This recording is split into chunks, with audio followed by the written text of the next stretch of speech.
Yeroon jijjiiramaa dhufeera, ifni dijitaalaa bari'eera. Harka wal qabannee haa imallu, Itoophiyaa haaraa haa ijaarru.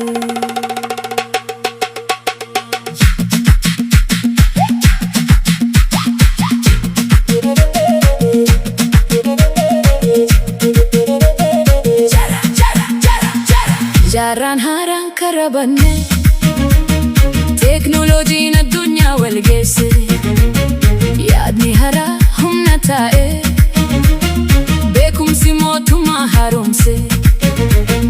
Digital Itoophiyaa jechuun abjuu qofa miti jechuun, bara boruu haaraa ijaaruun, badhaadhinaaf bu'uura kaa'uun.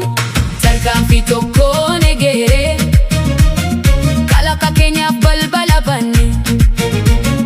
Dargaggoon kaa'ifa taa'ee, biyyisaaf abdii taa'e. Itoophiyaa dijitaalaa, karaa badhaadhinaa, beekumsaan ijaaramte, addunyaatti fataate.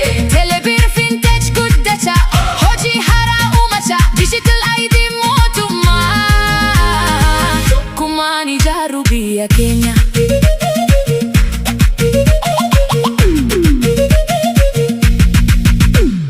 Waraqaan baay'een seenaa ta'e, tajaajilli saffisaan dhufe.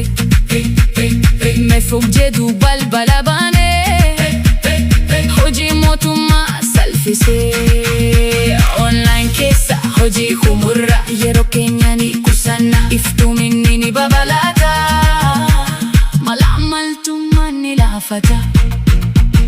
Startup dhaloota haarawaa, yaada gara hojii keessa.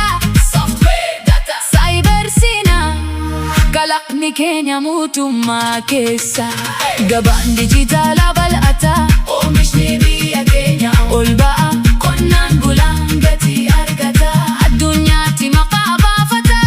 Itoophiyaa dijitaalaa, karaa badhaadhinaa, harka keenya wal qabanne, bara haaraa haa geenyu. GDP ol guddisu, kalaqa keenya haa cimsinu. Digital Itoophiyaa jechuun milkii boruu haaraa ijaaru.